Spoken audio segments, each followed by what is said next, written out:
গোয়েন্দাদের খোঁজ লাগা এক লোক দিছে তরবারি নিয়ে, যা যদি ওমরের একা পাও মেরে ফেলবি, পুরস্কার বড়। খোঁজ নিয়ে দেখে ওমর একা। হঠাৎ পাহাড়ের পার্শ্বে একটা খোলা ময়দানে ওমর হাতের বালিশ বানাইয়া ওমর ঘুমায়। খবর পাইয়া খুশি, ওমরের একা পাইছি, মারা বড় সহজ। আমার মাওলায় যদি রাখে মারবে কোন চোরায়। তরবারিটা খাম থেকে বের করে দুশমন ময়দানের পার্শ্বে দাঁড়ায় ভাবে, ওমর তো একা ওই পার্শ্বে ঘুমায়, আমি যাই। এক কদম যায়, আবার দাঁড়ায়, আবার চিন্তা করে কি করি। যাইতে যাইতে আগায়, পেছনে আবার সামনে, আবার পেছনে, আবার সামনে, আবার পেছনে। সামান্য একটু জায়গা বাকি, কিন্তু কাছে গিয়া তাকায় দেখে ওমর ডান হাতের বালিশ বানাইয়া ঘুমায়। জঙ্গলের একটা বাঘ ওমরের চারপাশে ঘুরে আর পাহারা দেয়। মানুষের দাম বেশি না বাঘের দাম বেশি? মানুষ কার গোলাম? হ্যাঁ, ভালো করে মুখস্থ করো, পেছ লাগায়ও না। বাঘ মানুষের গোলাম, গরু মানুষের গোলাম। মানুষ কার গোলাম?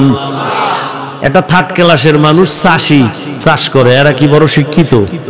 যারা লাঙ্গল চালায়, গরু দিয়ে চাষাবাদ করে। এই খেয়াল করেন, এই একটা চাষি লোক আউযুবিল্লাহ পারে না, ধন্যবাদও কইতে পারে না, ওয়েলকাম কইতে পারে না। এই চাষি একটা গরু রেখা, এই গরু দাঁড়া, দাঁড়ায়নি। সত্য কথা কই, গরু ডাইনে যা, যায়নি। বামে যা, যায়। হ্যাঁ, কুত্তরে আল্লাহ বুদ্ধি দেয় না, মানুষকে দিছে, একটু ভাবো। একটা চাষির কথায় যদি গরু দাঁড়ায়, ডানে যায়, বামে যায়। একজন খাঁটি আল্লাহওয়ালার কথায় কেন বাক চলবে না? এই কথাটা আমগো দেশের কিছু কিছু টুপিওয়ালার মাথায় ঢুকে না। এই জন্য ওলিয়া উলিয়ার সাথে বেয়াদবিমূলক কথা বলে, বলে আমরা ওলি মানি না, আউলিয়া মানি না। আমি সারা দেশে কসম খায়া কইছি, যারা ওলি মানে না, আউলিয়া মানে না, তারা কোরআন মানে না, হাদিসও মানে না। এরা বাতিল। এদেরকে যারা বাতিল বলে না, তারাও বাতিল। ইয়া আইয়ুহাল্লাযীনা আমানু ইসতাঈনু বিস-সাবরি ওয়াস-সালাহ ইন্নাল্লাহা মা'আস-সাবিরিন।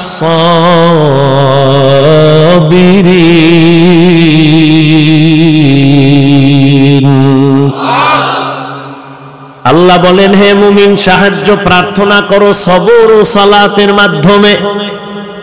নিশ্চয়ই আমি আল্লাহ সাবিরিনদের বন্ধু হয়ে থাকি। নবীজি বলেন, মাইয়ুরিদিল্লাহু বিহি খায়রান ইউসিব মিন। এই আমারও কিন্তু জরুরত আপনাদের থেকে বেশি। আপনারা যাইবেন 1.5 কিলো, আমার যেতে হবে 100 কিলো। অতএব আমনে গেলে আমিও যাবো গিয়া। সব জায়গায় চালাকি চলে না। আপনার উঠার ব্যারাম থাকলে ভিতরে ঢুকছেন কেন? ওই কত আশেকরা রাস্তায় দাঁড়ায় দাঁড়ায় বয়ান শুনে ফাঁকে ফাঁকে বিড়ি টেনে আবার খাড়ায়, কথার কথা। আর এখানে কত আলেম বসা, মুরব্বী বসা, এদেরকে ডেঙ্গিয়ে বের হন, আপনার ভয় লাগে না? ফারদার উল্টা পাল্টা করলে আমি মোনাজাতটা দিয়ে নেমে যাব। আমনের বাসায় জরুরত আমার থেকে বেশি না, তাহলে আমিও চলে যাব। আমনে বাসায় যাবেন, আমি যাবো না? সারাদিন রাতে 3 ঘন্টা ঘুমাইতে পারি না। আপনি বলবেন আপনি এগুলি না করলে সমস্যা কি? ওলামায়ে কেরাম কুত্তার মতো দৌড়ায় সারা দেশে। তাবলিগওয়ালাদের এক দৌড়, পীর সাহেবদের দৌড়, জুমার খতিবের দৌড়, আমগো দৌড়। এই দৌড় আছে বিদায় এখনো আল্লাহর নাম নেওয়ার সুযোগ পাই। না হয় নাস্তিকরা দরজায় তালা দিয়ে রাখতো, মসজিদের মাইক বন্ধ করে দিত। দেখেন নাই যে ওয়াজ চলবে, বাইরের মাইক চলবে না। কিন্তু ওই নাস্তিকের বাচ্চাগুলো কোনোদিন বলে নাই যাত্রার প্যান্ডেলের মাইক বন্ধ কর, সিনেমার প্যান্ডেলের মাইক বন্ধ কর। বিয়ার অনুষ্ঠান চলে হাজী সাহেবের বাড়ি, 6 তলা বিল্ডিং, কাফে। ইমাম কয় কিও রাত্র 12টার পরে ভূমিকম্প নিকা? না হুজুর, দাওয়াত পান নাই, আমার মাইয়ার না গায়ে হলুদ। হাজী সাহেব মিশা কইছি? মুসলমানের জন্য গায়ে হলুদ হারাম। আমার দায়িত্ব বলার, মানবেন কিনা সে দায়িত্ব আপনার। এই জন্য দেখেন না এখন আর গর্বে আনোয়ার শাহ কাশ্মীরি আসে না, বাইজিদ আসে না। চোখ নষ্ট, পাও নষ্ট, কিডনি নষ্ট, দেমাগ নষ্ট সন্তান আসে। সন্তানের খাওয়াও হারাম, হৌর বাড়িতে খাও যৌতুক। ভালো সন্তান পাবা কেমনি? গাছ লাগাইছো তেঁতুলের, সেখানে বড়ইর আশা করলে কি হইব? বিয়ার আগে যৌতুক খায়, বিদেশ যাওয়ার ভিসা চায়। বিদেশ যাই করবি কি? বউ কা ছোট ভাই পাহারা দিবে। এ আকাম চলেনি। আল্লাহ হেদায়েত দান করুক। যৌতুক হালাল না হারাম? যারা যৌতুক দেয়, যারা খায়, যারা পরামর্শ দেয়, সবাই জালেম। এই জন্য শুরুতে বইয়েই কইছি কাফনের কাপড় রেডি রাখ। সোনার বাংলায় যা থাকুক, জালেম থাকতে দেওয়া হবে না। জালেমের বিরুদ্ধে আবার আন্দোলনের ডাক আসবে, আবার ময়দানে নামতে হবে। আল্লাহ হেদায়েত দান করুন। আল্লাহর নবী বলেন মাইয়ুরিদিল্লাহু বিহি খাইরান ইউসিব মিন।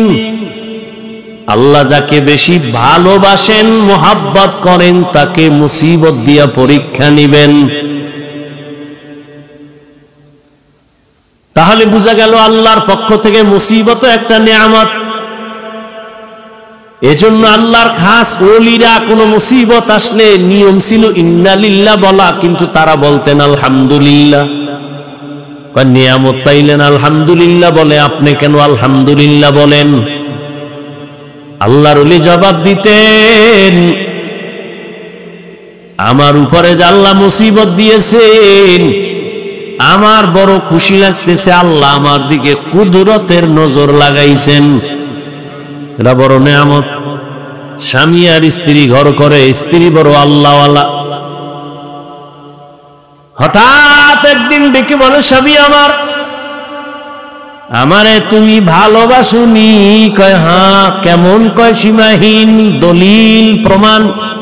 তুমি আমার জীবন, তুমি আমার মরণ, তুমি যখন যা চাইবা আমার জীবন দিয়া রেডি। কয় চাইলে দিবানি? কয় কসম চাইলেই দিয়া দিব। ম্যাডাম কয় ঠিক দিবানি? কাহা? কয় তালাক দাও। কি চাইছে?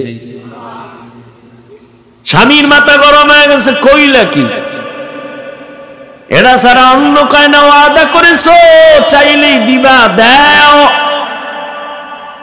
দুইজনের ভেতরে মৃদু একটু তর্ক লাগছে, সমাধানের জন্য নবীর দরবারে রওয়ানা। রাস্তার মাঝে গিয়া স্বামী বেচারা হঠাৎ করে পিছলে পড়ে পা ভেঙে গেল। কান্না করে, ও মালিক আমারে বাঁচায়া দাও, তোমার কুদরতের নজর দিয়ে আমারে সুস্থ বানাও। স্ত্রী হাত ধইরা কয়, নবীর দরবারে যাওয়ার দরকার নাই, চলো বাড়ি যাই। বাড়ি যাইয়া স্বামীর কাছে কয়, স্বামী আর আমি তালাক চাই না, মাপ চাই, কথা উড্ড করে নিলাম। স্বামী কয়, যদি নাই চাও তো চাইলা কেন, বললা কেন, বলার পরে উড্ড কেন করলা? কয়, রাসূলের হাদিস কি তুমি জানো না? আল্লাহ যাকে ভালোবাসবেন তাকে মুসিবত দিয়া পরীক্ষা নিবেন। আমি তোমার ঘরে এত বছর সংসার করলাম, কোনদিন একটা মুসিবত দেখলাম না, কোনো কান্না দেখলাম না, শব্দ দেখলাম না। ভাবলাম যেখানে মুসিবত নাই সেখানে আমার মালিকের দয়ার নজর নাই, যেখানে মালিকের দয়ার নজর নাই ওখানে রহমত নাই, যেখানে রহমত নাই সেখানে আমিও নাই, এজন্য তালাক চাইছি। কিন্তু রাস্তায় গিয়া যখন পড়ে গেছো, পা ভেঙ্গে গেছে, আমার মালিকের কুদরতের মায়ার নজর চলে আসছে, মুসিবত। ভাবলাম আল্লাহর রহমত শুরু হয়ে গেছে, আমি উদ্য করে নিয়ে ওয়াদা করলাম যেখানে আল্লাহর রহমত আছে আমিও সেখানে আছি।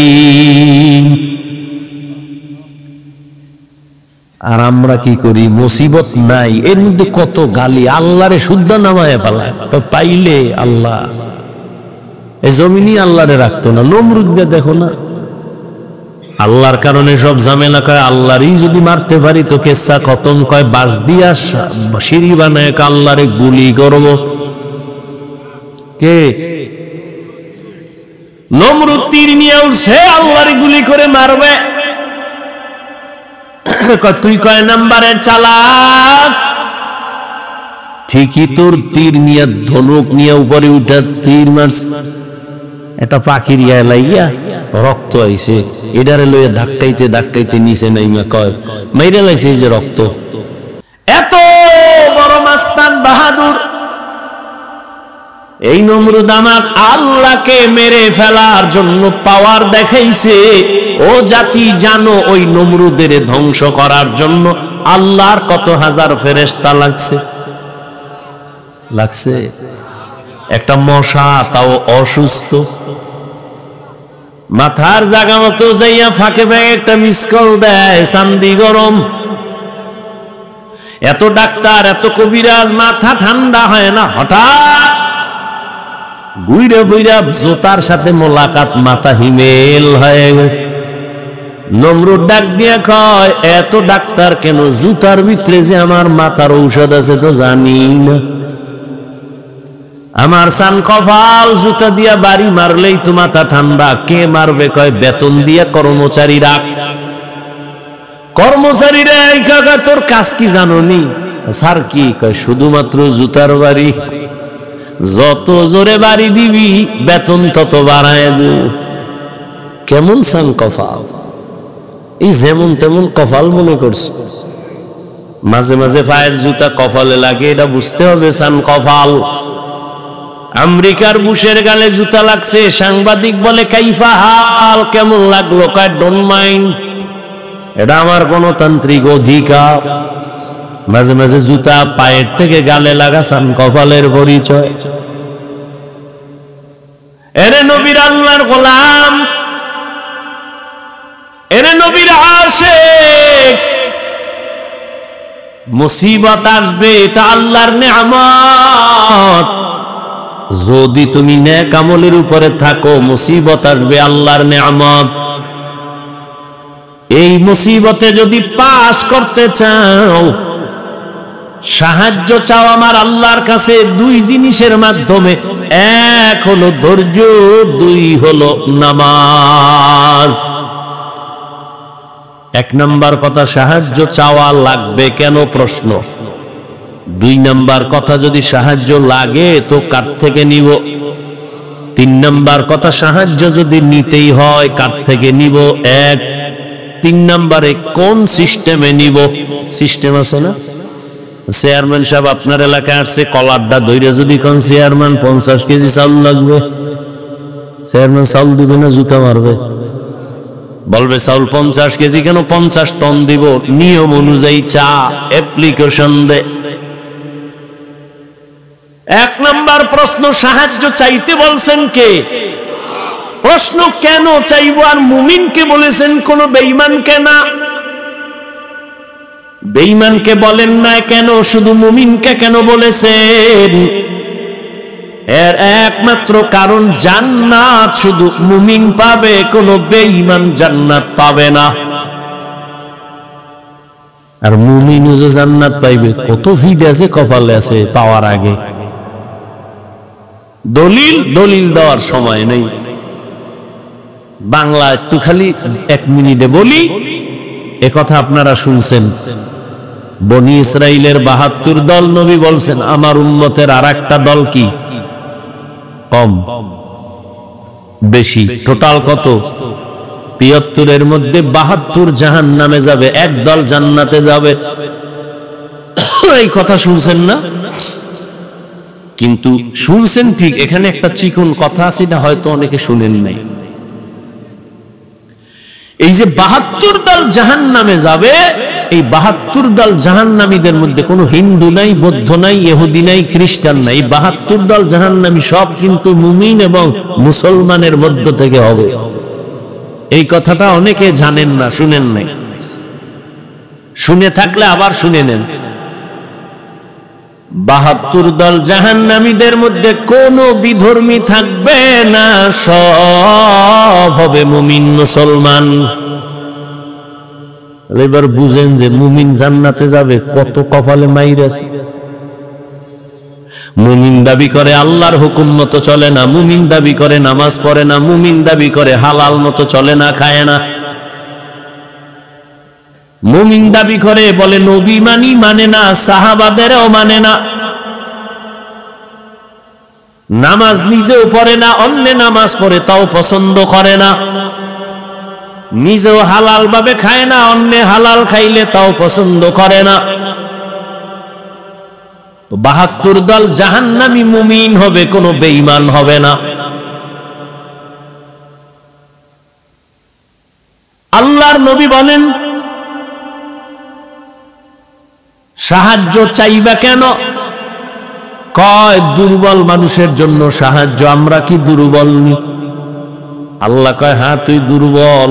ওয়া খুলিকাল ইনসানু যায়ীফা, আমি আল্লাহ মানুষ বানাইছি দুর্বল করে। মানুষ তুমি কতটা দুর্বল! একটা ছাগলের বাচ্চা যখন দুনিয়াতে ভূমিষ্ঠ হয়, নজর করে দেখছো ডানে বামে কোনো সাহায্যকারী নাই। বকরি তার বাচ্চাটা প্রসব করা মাত্র 4 পায়ে বকরি সাথে সাথে দাঁড়ায় যায়, ঠিক নি? আর আমরা মানুষ কত দুর্বল! আম্মাজানের পেটে যখন প্রসব বেদনা, আম্মাজানের আওয়াজ আমার ঘরের বাহিরে যায় না, কিন্তু আমি যেদিন দুনিয়াতে আসবো আম্মাজানের কণ্ঠের আওয়াজ আর কান্নার আওয়াজে পাশের বাড়ির মানুষ ঘুমাইতে পারে নাই। আমার দাদি আর নানি আমার আম্মাকে সান্ত্বনা দিছে, কাঁদিও না, কিন্তু আম্মাজান কান্না করছেন আর বলছেন আমি মইরেই যাব। 7 আসমান আমার উপরে চাপানো। আমার দাদি আর নানিরে হঠাৎ করে আমার আম্মা কইছে তাড়াতাড়ি সরে যাও, মনে হয় বাঁচবো না, 7 আসমান আমার উপরে। এই সময় কত মা মরে যায়। তাড়াতাড়ি 1 মিনিটের জন্য আমার স্বামীকে আমার কাছে দাও, তোমরা বের হও। আব্বাজানের আইনা, আম্মাজান আব্বার হাতটা ধরে কাঁদে আর কয় স্বামী, মা বাবার আদর চাই না তোমার ঘরে আসছিল, মন বইরা খেদমত করতে পারি নাই, দয়া করে আমারে মাফ করে দাও। আমি বাঁচব না, আমার উপরে কোনো দাবি রাখবা না। আম্মা জানের কান্না দেখে বাবাও সহ্য করতে পারেন নাই। বাবা কান্না করে বলে বিবি ধৈর্য ধারণ করো। বাবা এই সান্ত্বনা দিয়ে গিয়া যায় নামাজে কান্না শুরু করছে।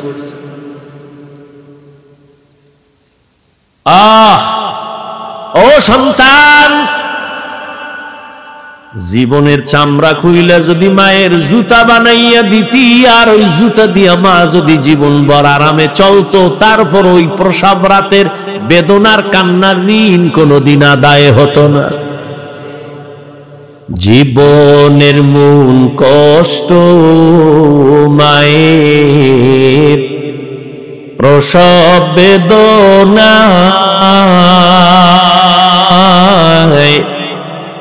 7 আসমান 7 জমিন তখন মায়েরই মাথায়।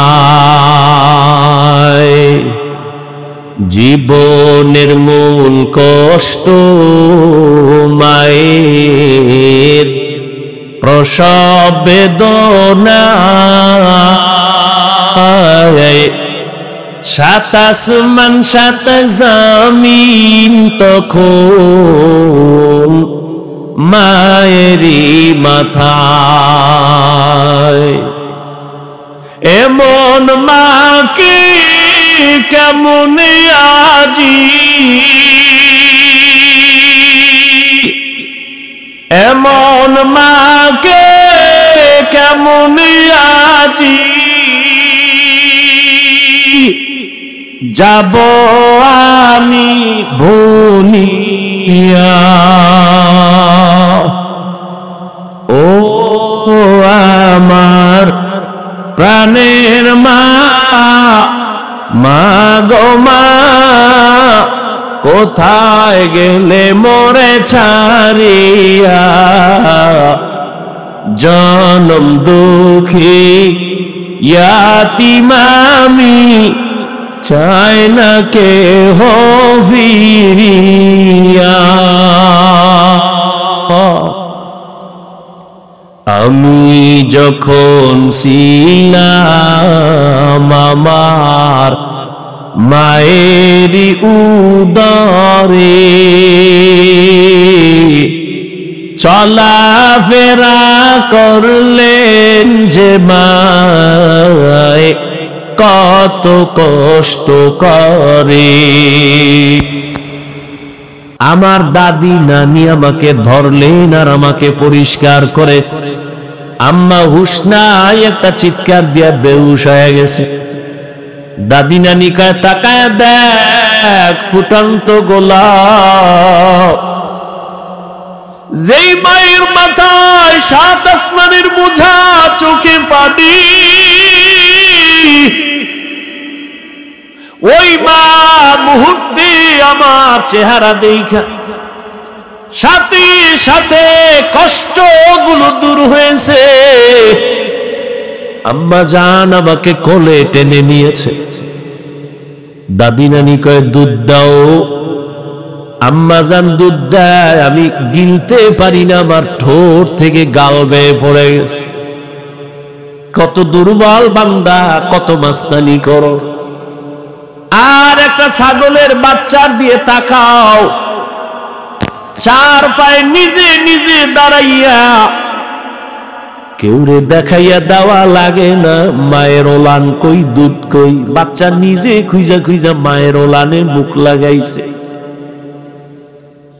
তাকায়া দেখে মায়ের ওলানটা শক্ত, দুধ আসে না। আমার আব্বা জান যদি আমি দুধ না পাইতাম, ডাক্তারের কইতো ঔষধ দাও, বাচ্চা দুধ পায় না। কিন্তু বকরির বাচ্চাটা দুধ না পাওয়ার কারণে কোনো ডাক্তারের কাছে যায় না। আল্লাহ ওরে এমন ভাবে বানাইছেন, ওর পুরা মাথার মধ্যে কপালের অংশ বড় শক্ত। ও নিজে একটা ইঞ্জিনিয়ার হইয়া জন্ম নিছে। শক্ত ওলানটারে কেমনে নরম করলে দুধ আসবে, মাথার এই অগ্রভাগ দিয়া জোরে জোরে আঘাত করেছে।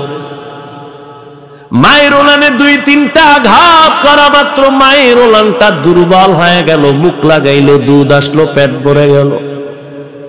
একটা বকরির বাচ্চার কাছে মানুষ কত দুর্বল। আল্লাহ বলেন জমিনে মানুষের মতো দুর্বল কোন প্রাণী আমি বানাই নাই। পিপিলিকার কাছেও দুর্বল, মশার কাছেও দুর্বল। মানুষের বানানো 2 টাকা দামের একটা বেলেটের কাছেও বড় দুর্বল। খানার বেলায় দুর্বল, ঘুমের বেলায় দুর্বল, মেধার বেলায় দুর্বল। সবাই এমবিবিএস ডাক্তার, এফসিপিএস এর সার্টিফিকেট নেওয়া, এফআরসিএস এর সার্টিফিকেট নেওয়া, কিন্তু এরপরও এক একজন আর একজনের কাছে কেমন দুর্বল। মেডিসিনের ডাক্তারের কাছে গিয়া যদি কই আমার গলায় আওয়াজ হয় না, কি করুম? কয় এই বিষয়ে আমি ডাক্তার না। কয় কি করুম? কয় নাক কান গলার কাছে যাও। নাক কান গলাওয়ালা আমার নাক কান গলা দেখবে, যদি বলি পেটে সমস্যা, আমি সরি পারবো না। দুনিয়াতে একে অন্যের কাছে মেধার বেলায় দুর্বল, দুনিয়ার মেধা আখিরাতের লাইনে ধর্মের মেধায়ও সবাই দুর্বল। যে ব্যক্তি কোরআন পড়তে পারেন না, যে করতে পারে তার কাছে দুর্বল। যে কোরআনের শুধু রিডিং পারে, অর্থ জানে না, অর্থ জাননেওয়ালার কাছে দুর্বল। যে অর্থ জানে তাফসীর জানে না, তাফসীরওয়ালার কাছে অর্থ জাননেওয়ালা দুর্বল। একজনে অর্থ জানে, তাফসীর জানে, কিন্তু ফতুয়া দিতে পারে না, মুফতি সাহেবের কাছে তাফসীরওয়ালা দুর্বল। এক কথায় মানুষের মতো দুর্বল কোন প্রাণী আল্লাহ বানান নাই। এই দুর্বল মানুষটা কেমনে যে আগাবো জান্নাতের পথে, বড় আমি অসহায়। আবার যেই রাস্তা দিয়ে হাইটা যাব ওই রাস্তাও বড় খারাপ। কয় দুনিয়ার বাজার বড় খারাপ, এই বাজারের মধ্যে দিয়েই জান্নাতে ঢোকা লাগবে। কয় বাজারও খারাপ, আমিও দুর্বল। কয় বাজার কেমন খারাপ? নবী বলেন দুনিয়াতে সব থেকে উত্তম জায়গা মসজিদ, আর খারাপ জায়গা বাজার। বাথরুমের নবী খারাপ না কইয়া বাজারের খারাপ কেন বললেন? কয় বাথরুমে এমন অন্যায় হয় না, বাজারে গেলে যেই অন্যায় হয়। এজন্য বাজার খারাপ। কিন্তু কিছু মানুষের ঘুম ভাঙ্গে বাজারে, ঘুম আসে বাজারে। সারাদিন দোকানে বসে চায়ের দোকানে চাপাবাজি করবে আর ফাও চা খাইব। এরকম চাপাবাজ আছে না? আওয়ামী লীগের একটারে পাইলে ফাম দিয়া ফিরি 2 কাপ চা, ঠিক নি? বিএমপির একজনের ভাইয়া কয় আওয়ামী লীগ গেছে আর নূহ নবী কিয়ামত হইল আর আসবে না, তোমরা ধান লয়ে খাড়ায় যাও। ফাম দাউন দিছে, কয় হুদা চা না এর রুডিও দে। খাইয়া লইয়া ফাম দিয়ে এরকম 13 কাপ চা খাইয়া লাইছে ভাও। আর একের কথা অন্যের লাগায় তুমুল ভাবে ঝগড়া, বাজারে আগুন। এজন্য নবী বলছেন বাজার বড় খারাপ আর মসজিদ বড় দামি। খারাপ জায়গায় খারাপ মানুষের আড্ডা, দামি জায়গায় দামি মানুষের আড্ডা।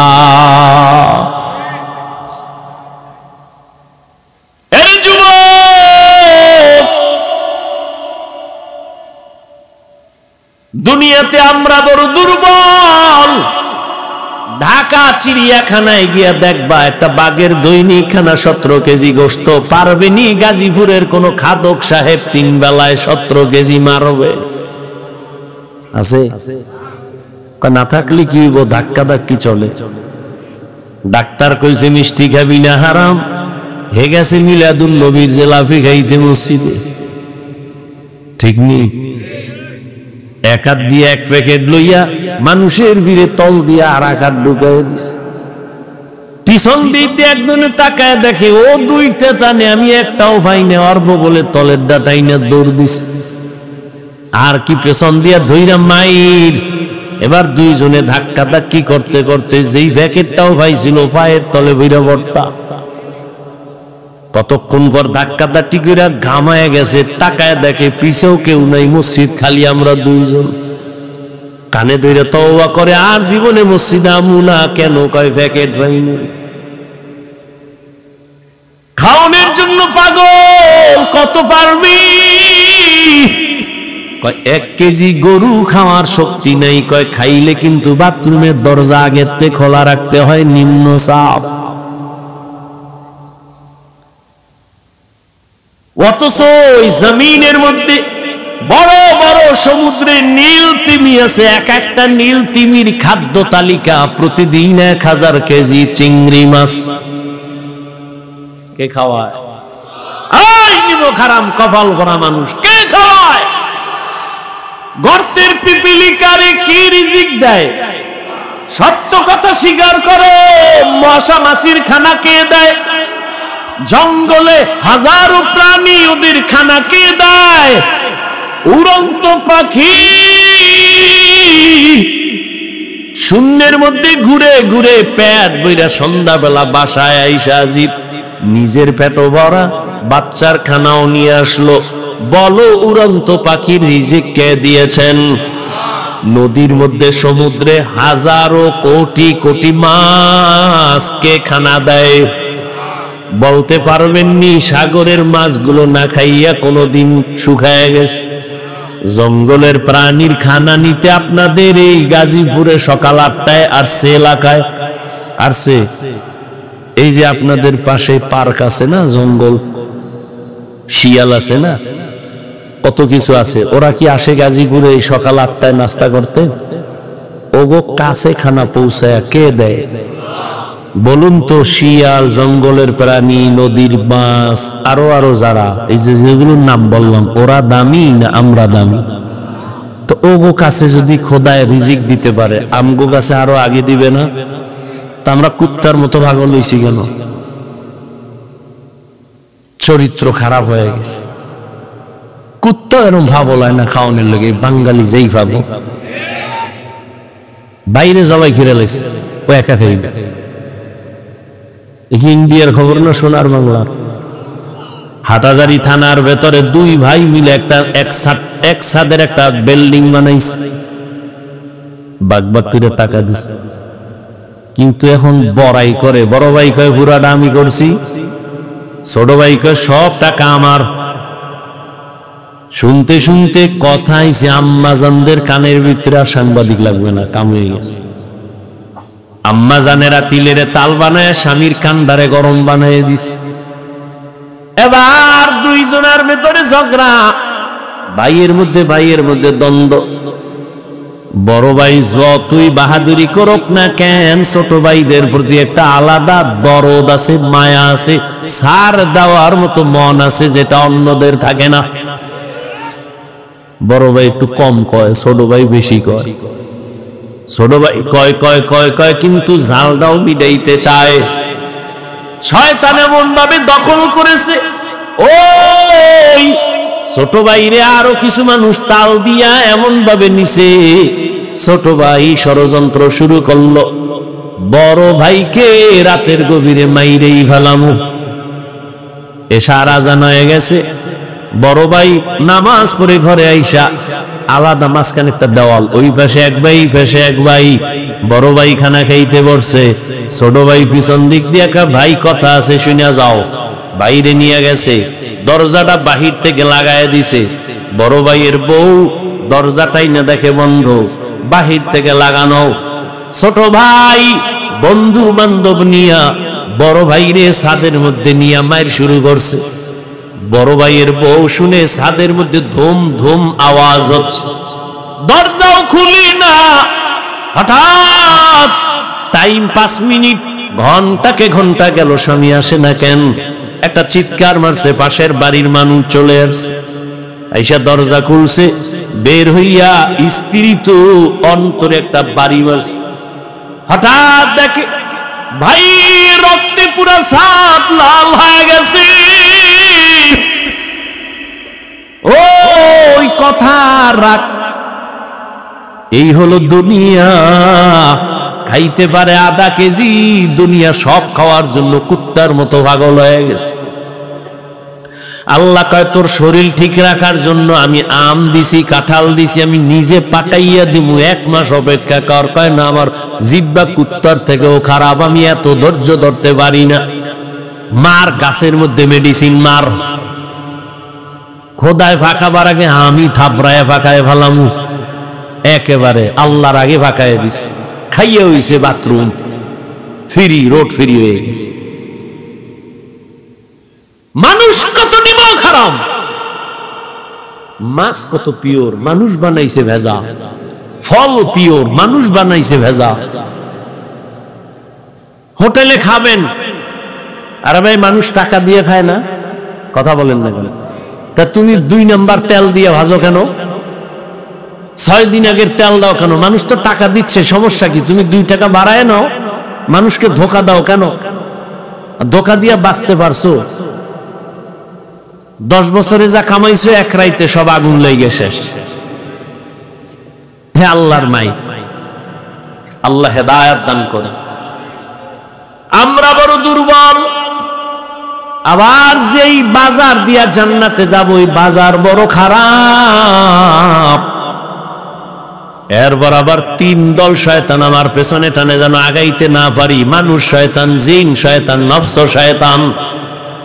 এমতো অবস্থায় সাহায্য ছাড়া চলার কোনো রাস্তা নাই। এতক্ষণ আলোচনা কইরা এক প্রশ্নের জবাব দিলাম, এবার আবার প্রশ্নের জবাবটা আপনাদের থেকে নেই। প্রশ্ন কি ছিল? সাহায্য লাগবে কেন? এই কেনর জবাব এই মাত্র দিয়া মোটামুটি গুছাইছি। এবার আপনাদের অন্তর কি বলে? সাহায্য ছাড়া চলা যাবে। এবার প্রশ্ন দ্বিতীয়টা, সাহায্য লাগবে ফাইনাল, তবে কার থেকে নিব এ নিয়ে এখন পরামর্শ। আমি যদি জিগাই কার থেকে নিবেন, সবাই 2 হাতের সাথে ফাও 2টা আলগি দিয়ে কইবা আল্লাহর থেকে নিব, কিন্তু এটা তাজা মিছা কথা। যদি মানুষ আসলেই আল্লাহর থেকে সাহায্য নিত, এই দেশে কোনো সুদী এনজিও থাকতো না। নিব খারামের গোষ্ঠী, গরিবের 5000 টাকা ধার দিবে না, নাই। আর যদি কয় সুদে লাগাবি, কয় 50 দিব, ওরে সাথে সাথে জুতা মারা যাইতো।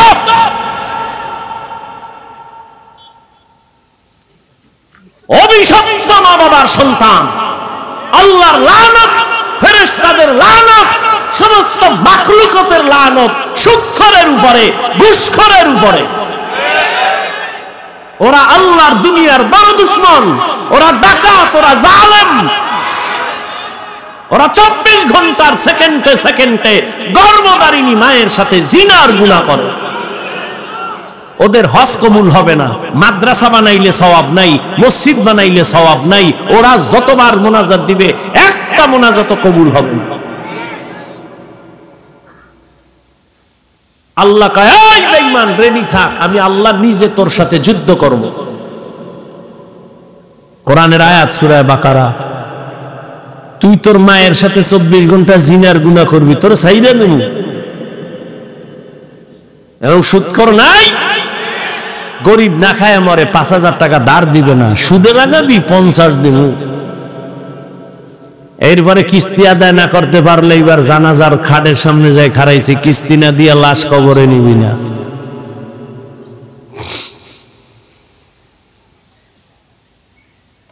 আল্লাহ হেদায়েত দান করুন। ভয়ান তো হচ্ছে, কাজে লাগে না কেন? শিয়ালের এত মুরগি। আল্লাহ হেদায়েত দান করুন। কষ্ট হইতেছে,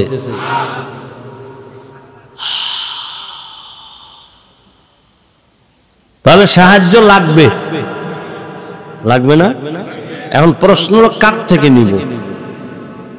এই তালে তালে মিলে কেমন আল্লাহ রে না, আপনার আল্লাহ বিবেক দিছে, বিবেকরে জিজ্ঞান আসলে কার থেকে নেওয়া যায়। সেক্ষেত্রে অল্প কথায় আমি দোয়ার দিকে যাচ্ছি, খুব সংক্ষেপে বুঝাচ্ছি। 3টা দুর্বলতা যার নাই তার কাছে সাহায্য চাওয়া জায়েজ। যার মধ্যে কয়টা দুর্বলতা নাই? 3টা। 1, যার পিছনে টান নাই। 2, যার অভাব নাই। 3, যার কোনো স্বার্থ নেই। এবার দুনিয়াতে একটা মানুষ, এই উঠো কেন, শেষ সময় মোনাজাতটা দিব আর 5-10 মিনিটের মধ্যেই, ডিস্টার্ব করো না বাবা। কার 10 মিনিট ধৈর্য হবে না? বয়ান চলে ধৈর্য। যার পেছনে টান নাই, দেখেন তো দুনিয়াতে এমন একটা মানুষ পাবেননি যার পেছনে টান নাই? আছে? পৃথিবীতে একটা মানুষও নাই। ও যত সামনে আগাইতে চায়, ম্যাডাম কয় দেও, আম্মা কয় দেও, বাবায় কয় দাও, ছেলে কয় দাও, মেয়ে কয় দাও, দাও দাও দাও দাও, দিতে দিতে আমি সামনে আগাইতে পারি না, পেছনে টান। জমিনে এমন একটা মানুষ নাই যার পেছনে টান নাই। বুঝেন, বাংলা বুঝেন। 2 নম্বরে যার অভাব নাই, বলেন এই জমিনে কোন হিসাবের অভাব নাই? কথা বলেন না? আছে কোনো ফির মিয়া হিসাব মুরিদের ডা খাইয়া অট্টালিকা বানাইছে, স্বর্ণমহল। এখন মুরিদের কয় এর একটা ফ্ল্যাট নিলে জান্নাত রেডি। আমি বানায় কই না, যাই না হই না, দলিল সহ কই তা আমার এত কিছুর দরকার নেই, হালকা বলছি কেন? হেদায়েতের নিয়তে বয়ান করছি, আমার কাউরে আঘাত করা উদ্দেশ্য না। জমিনে এমন একটা মানুষ নেই যার অভাব নাই, বরং আমি বলি যে যত টাকাওয়ালা তার অভাব তত বেশি। দুনিয়ার টাকা যার বেশি তার অভাব বেশি। রিকশাওয়ালা রিকশা যাইতেছে, নষ্ট হয়ে গেছে, 1.5 কিলোমিটার হাইটা গিয়া চাউল মাথায় লইয়া ঘরে, বড় লোক পঙ্গু। পাজারো গাড়িতে বইছে, ড্রাইভার কয় স্যার পাওয়ার নাই, গাড়ি এখন কি করুম, হসপিটালে নেওয়া লাগবে, দূর কত? কয় 10 কিলো। বড় লোক সামনেও যেতে পারবে না, পেছনেও যেতে পারবে না। বড় লোক 5 তলা সুন্দর বিল্ডিং, সুন্দর রাখে, কাজের লোকেরা গরিব। ওরা যদি বাথরুম পরিষ্কার করে না দেয়, টাইলস মোজাইক যদি পরিষ্কার করে না দেয়, বড় লোকের 5 তলা বিল্ডিং 1 সপ্তাহে গরুর গোয়াল ঘর হয়ে যাবে। খানাটাও ফাঁকায় দেয় কাজের মানুষ। এমন সান কপাল, আপন বউয়ের হাতের পাক কপালে নাই, কারণ চৌধুরী বংশের মাইয়া তো। এ আগুনের কাছে গেলে চেহারা ঝলসে যাবে। বিউটি পার্লার থেকে ডেলি সাজগুজ করে আসে, আবার যাও একটু অর্ডার মর্ডার দিব, ওই যে খাইছে যৌতুক, অর্ডার দেওয়ার উপায় নেই। বুঝেননি কিছু? তা কে পাকায় খাওয়াইব? কাজের মাইয়া, যেটা ঠিক মতো এস্তেঞ্জা থেকে পরিচ্ছন্ন হয় না। অথচ মানুষের ইবাদত কবুলিয়তের 1 নাম্বার শর্ত পবিত্র রিজিক পেটে আসতে হবে, না হয় ইবাদত কবুল হবে না। কয়জনের বউ রান্না করে স্বামীরে খাওয়ায়, এটাও তো কফাল, এটাও কি কফাল। যেই ঘরের বউ সংসারের কাজ করে, আল্লাহর কসম ওই সংসার দিন দিন উজ্জ্বল হবে, রিজিক বাড়বে, মহব্বত বাড়বে, আদর্শ সন্তান ওই সংসারে আসবে। আর সুদের টাকা খাইয়ে যদি সংসার চালায়, ওই ঘরের সন্তান কোনোদিন মা বাবার খেদমত করবে না। ওই বাবার উপরে ধিক্কা, যেই বাবা নিজেও হারাম খায়, অবুজ শিশুটার রক্তটারেও হারাম খাওয়াইয়া নাপাক বানায়, ও বাবার কপালে ধিক্কা। আল্লাহ হেদায়েত দান করুন। দুনিয়াতে অভাব ছাড়া কোনো মানুষ নাই। 3টা দুর্বলতা যার নাই, তার কাছ থেকে সাহায্য নাও। 1 নম্বরে যার পিছনে টান নাই, 2 নম্বরে যার অভাব নাই, 3 নম্বরে যার স্বার্থ নাই। বলেন এই দুনিয়ায় স্বার্থ ছাড়া কেউ আসেনি? কথা বল না। হ্যাঁ, আমি 2 জন পাইছি, কিন্তু গ্যারান্টি নেই। একজন পাইছি আমার আম্মা জান, আর একজন আমার আব্বা জান, কিন্তু সোনার বাংলায় গ্যারান্টি দিতে পারি না। কেন? স্বার্থের টানে মা বাবা সন্তানের জবাই করে। এই প্রমাণ নাই? ভালো করে বুঝো। আপন বাবা আপন মাইয়াটারে হোটেলের মধ্যে রাতে ঢুকাইয়া বাবায় নিজে মেয়েটারে কয়, তুই আজকে রাত্রের জন্য স্ত্রীর সমান।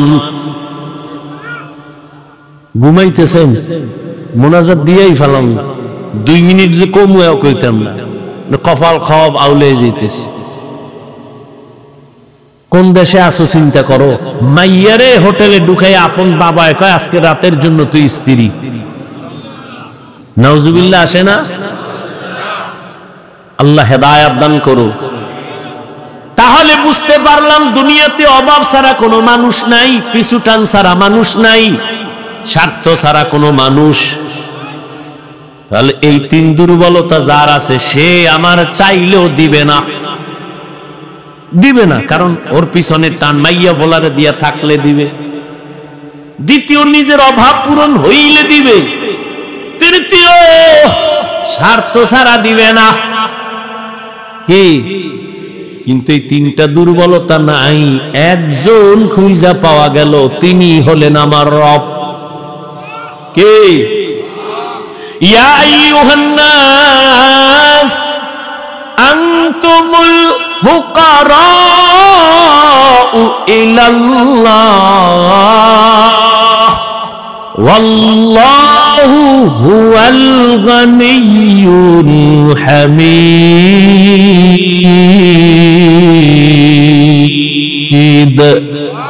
बर तवक्कुल मीकुनी हर सुबह शाम मेरा सानद रिज़्क़ तू अज़ला मकाम। এই তিনটা দুর্বলতা নাই একমাত্র কার? আল্লাহর কোন পিছনে টান আছে নিজে মাইয়া বলা চায় আছে? লাম ইয়ালিদ লাম ইউলাদ উলাইকাস ওয়ালিদু মাউলুদেরা উ খালেকাস। আল্লাহর কোন অভাব আসেনি? বলেন আল্লাহর কোন স্বার্থ আসেনি? আল্লাহ যদি স্বার্থের দিকে তাকাইতেন কোন বেনামাজির এক ডোক পানিও দিতেন না, কোন কাফেরের দুনিয়ায় আল্লাহ খানা দিতেন না। কিন্তু আমার আল্লাহ কেমন দয়ার মালিক। মুমিনেরা যেই রাস্তায় চলে বেঈমানও চলে, বাধা নাই। মুমিন যেই গাছের ফল খায় বেঈমানেরাও ওই ফল খায়, বাধা দেয় না। মুমিন যেই নদীর মাছ খায় বেঈমানও সেই নদীর মাছ খায়। স্বাধীনতা দিলেন কে? আল্লাহ। আল্লাহ কোন স্বার্থের দিকে তাকান নাই, বরং আল্লাহর সাথে এত নাফরমানি করছে মানুষ। আল্লাহর দেওয়া পানি, আল্লাহর দেওয়া বাতাস, আল্লাহর দেওয়া সূর্যের আলো, চাঁদের আলো, জমিনের ফসল, গাছের ফল খাইয়া এরপরও মানুষ কত নিমখারামি করি। সারা রাত মোবাইল হাতে নিয়ে কবিরা গুনাহ কইরা রাত কাটাও। স্ত্রীর হক আদায়ের চিন্তা নাই, সন্তানের হক আদায়ের চিন্তা নাই। নামাজের আজান হইছে শুনছি যাই নাই, কত নাফরমানি করছি। আল্লাহ রাগ কইরা খানা বন্ধ করেন নাই, বরং আল্লাহ ডাকতেছেন বান্দা আয় তোর কি প্রয়োজন চা, আমি আল্লাহ দেওয়ার জন্য রেডি। ও নবীর আশিকের দল, আল্লাহর কাছে চাইতে কোনো লজ্জা নাই, আল্লাহ দিতে চায়, আমরা নেওয়ার সময় নাই। আল্লাহ ফজর জোহর আসর মাগরিব এশা না, ভোর রাতে আমার আল্লাহ দেওয়ার জন্য আসেন। প্রথম আসমানে অতি গভীর হয় রজনী যখন, নীরবে প্রভুর নাম জপিও তখন। প্রভুর করুণা যদি পাইবারে চাও, গভীর রাতে উঠে প্রভুর গুণগান গাও। কত মানুষ কান্দে, হুজুর ফজরের নামাজটা দিল নরম হইছে, মসজিদে যাব, কিন্তু কপাল খারাপ, বাড়ির মালিক আমগো গেট খোলার চাবি দেয় না। আছে না নাই? তোর বিল্ডিং এ আগুন লাগবে না কার দায় লাগবে? ও নিজে যখন তখন খুইলা বের হবে, বাধা নাই। নামাজি বান্দা ফজরে মসজিদে যাবে, গেটের তালা খোলার চাবি দেয় না, কয় পারলে তুমি অন্য বেল নিয়ে যাও, আমার গেট খোলা হবে না। অথচ বিল্ডিং ওয়ালার উচিত ছিল একজন দারোয়ান রাখবে আলাদা, তুই 5 ওয়াক্ত নামাজে সবাইরে ডাকবি, সবাই নামাজে যাবে। আর আমার বিল্ডিং এর ভাড়াটিয়ারা যদি নামাজ পড়ে, পর্দা করে, কোরআন পড়ে, আমার বিল্ডিং এর মতো শান্তির বিল্ডিং এই দুনিয়ার হবে না। এই দুনিয়ার জমিনে রাষ্ট্র চালাইছেন বাদশা হারুন রশিদ, নাম শুনছেন? কত বড় বাদশা, আবার তার স্ত্রীর নাম কি? জুবায়েদা খাতুন। কত বড় রাষ্ট্রপতি, একদিকে রাষ্ট্র চালায়, অন্যদিকে তাহাজ্জুদের নামাজে দাঁড়ায় বাদশা হারুন রশিদ, বুজুর্গ মানুষ। তার স্ত্রী জুবায়েদা কোরআনে হাফেজা। এই জুবায়েদার খেদমতে 100 মহিলা কাজ করে। কত? 100 নারী কাজ করে, কাজের নারী, কিন্তু সব নারীরা কোরআনের হাফেজা। জুবায়েদা খাতুন কয়, আমি এমন শিডিউল কইরা দিছি, একজন নারী কোরআন পড়বি, এরপরে কাজ করবি। ভাগ করে এমন ভাবে দিছে, তুমি 1 ঘন্টা কোরআন পড়া কাজে যাও, আর একজনে কোরআন পড়ো, তুমি 1 ঘন্টা পরে কাজে যাও, আর একজনে কোরআন পড়বা। এইভাবে জুবায়েদা 100 নারীকে কোরআনের সিস্টেম লাগায় দিছে টাইম ভাগ কইরা। জুবায়েদা কয়, আমি চাই আমার ঘরের থেকে যেন 24টা ঘন্টাই কোরআনের আওয়াজ বের হয়। আর আম্মা জানেরা কি করে? স্বামী অফিসে গেছে, হেও আর এক অফিসে গেছে। স্বামী গেছে সামনের দরজা দিয়া, ম্যাডাম গেছে পেছনের দরজা দিয়া। স্বামী বেচারা খুশি, কই ঘুরতে গেছি, ঘুরতে ঘুরে টুরা টাইম মতো আইও, কি লাগবে বলো নিয়ে আসবো। এই দুনিয়ার সংসার, না সন্তানের লালন পালন করে, না কোনো মায়া আছে। ও পর্দার আড়ালের আম্মা জানেরা, আপনারা তো কানেন না, নিজের সম্মান যদি নিজে ধরে রাখতে না পারেন, কেউ সম্মান দিবে না রে মা। আপনারা তো নবীদের মায়ের মতো মা, সাহাবায়ে কেরামের মায়ের মতো মা, আপনারা তো আলেমের মা, হাফেজে কোরআনের মা, আপনারা তো খাদিজা রাদিয়াল্লাহু আনহার মতো নারী, ফাতেমার মতো নারী, আয়েশা রাদিয়াল্লাহু আনহার মতো নারী। এরে আম্মা জান, আপনার গর্ভ থেকেই তো এ জমিনে বড় বড় ডাক্তার, ইঞ্জিনিয়ার, প্রফেসর আসছে। আদর্শ সন্তান কবি নজরুল আসছে, আদর্শ সন্তান জুনায়েদ বাগদাদি, আদর্শ সন্তান বড় বীর আব্দুল কাদের জিলানী। ও আম্মা জানেরা, আপনি কি পারেন না একটা ভালো আদর্শবান ডাক্তারের মা হইয়া কবরে যাবেন? ওরে ডাক্তার তো আছে, তবে তাসলিমার মতো ডাক্তার এ জাতি চায় না। প্রফেসর তো আছে, তবে আহমদ শরীফ ঢাকা কলেজের নাস্তিক প্রফেসরের মতো কোন প্রফেসরের জাতি চায় না। জাতি ডাক্তার চায়, ডাকাত চায় না। জাতি প্রফেসর চায়, নাস্তিক চায় না। ঠিক কিনা বলো? এরে আম্মা জান, আপনি একটা আদর্শ ডাক্তার এই জমিনে উপহার দিয়া যান। আপনার সন্তানকে এমন আদর্শ দিবেন, সন্তান যেন মোবাইলে চরিত্র বিক্রি না করে। জীবনের অমূল্য সম্পদ হলো চরিত্র। আপনার সন্তান যেন কারোর সাথে বেয়াদবি না করে, আলেমের বরদোয়া না নেয়, মুরব্বীদের বরদোয়া না নেয়। খবরদার, আপনার সন্তান যেন শিক্ষকের সাথে বেয়াদবি করে বরদোয়া নিয়ে মইরা না যায়। কখনো যেন মা বাবার সাথে খারাপ আচরণ না করে। এমন ভাবে যদি শিক্ষা দিয়ে, আদর্শ দিয়ে একটা ডাক্তার বানায় যান, আপনার জীবন বড় ধন্য। ওই ডাক্তারি করতে গিয়া কোরআন পইরা পইরা মা বাবার জন্য দোয়া করবে। আজান হলে মসজিদে চলে যাবে, আলেমদের দোয়া নিবে, আলেমদের পরামর্শ নিয়ে চলবে। এমন একজন ইঞ্জিনিয়ার বানায় যান আম্মা, একজন আপনি আদর্শ প্রফেসর বানায় যান। আপনার মতো কত মহিলা এখনো আছে নামাজ ছাড়ে না, পর্দা ছাড়া চলে না, মোবাইলে চরিত্র বিক্রি করে না, এবং স্বামীর মাল নষ্ট করে না, আমানত রক্ষা করে চলে। আম্মা জান, আপনি কেন পারেন না? আপনি যদি আদর্শ নিয়ে চলতেন, নামাজ পড়তেন, স্বামীর জন্য দোয়া করতেন, দেখতেন আপনার স্বামী আপনার আশেখা হয়ে যাইত। আপনার স্বামীকে যদি বুঝাইতেন, স্বামী আমার, মা বাবার আদর চাইরা তোমার ঘরে আসি, না খাইয়া থাকলেও আসি, খাইয়া থাকলেও আসি, তবে আমার জীবনের একটা দাবি, কোনদিন হারাম টাকা ঘরে আনবা না, অবৈধ টাকা ঘরে আনবা না। আমাদের সংসারে অবৈধ টাকা আইনা সংসার না পাক করব না। আমার ঘরে অবৈধ টাকা দিয়া সন্তানের রক্ত না পাক করব না। আমার ঘরে অবৈধ টাকার খানা দিয়া আমার রক্ত না পাক করব না। আমার প্রত্যেকটা মা যদি স্বামীকে ঠান্ডা মাথায় হাসি মুখে বুঝাইতেন, কোন স্বামী হারাম আর অবৈধ টাকা ঘরে নিতে পারত না। আম্মা জান, আপনার দ্বারা সম্ভব। আপনি চাইলেই তো স্বামীর একটু দিনের পথে আনতে পারেন। নামাজের কথা বল, কত স্বামীর আমগো কাছে শুকর আদায় করে, হুজুর আমি জনমের খারাপ, নামাজ নাই, রোজা নাই, কিন্তু আলহামদুলিল্লাহ আল্লাহ একটা বিবি আমাকে দিছে, আজান হলেই নামাজে দাঁড়ায়, কোরআন তেলাওয়াত করে, কোনদিন আমার কাছে কিছু চায় না, আমার জন্য দোয়া করে। আল্লাহ একটা ভালো স্ত্রী মিলাইছেন, হুজুর দোয়া কইরেন আমিও জানো আমার স্ত্রীর হক আদায় করতে পারি, বলে না? অভাব নাই। ও পর্দার আড়ালের আম্মা জান, একটা ভালো সন্তান হওয়ার জন্য, বানানোর জন্য আপনাকে আদর্শ ভালো হতে হবে। ও স্বামী বাবা, ও মুরব্বী বাবারা, আপনাদেরও ভালো হতে হবে। একজন ভালো মা ঘরে চাইলে নিজের আদর্শ ভালো লাগবে। আপনি যদি আদর্শ আর চরিত্র নষ্ট করেন, আপনার ঘরে ভালো চরিত্রের নারী আসবেই না। আল খাবিসাতু লিল খাবিসিন, ওরে খবিসের সাথে খবিস আসবে। তোমার সাথে এক মাইয়া কোরআন কসম খাইছে, আমি কি ওই মাইয়ার সিরিয়াল কত? কয় হুজুর এটা কেমনে কম? আমি কি তোর সিরিয়াল যত ওই মাইয়ার সিরিয়াল তত। তুই কয় মাইয়ার জীবন খাইয়া এরপরে এটারে ধরছো? কয় সাইড দেখ, ওই মাইয়াও 3 স্বামী খাইয়া তোর 4 নম্বরে ধরছো।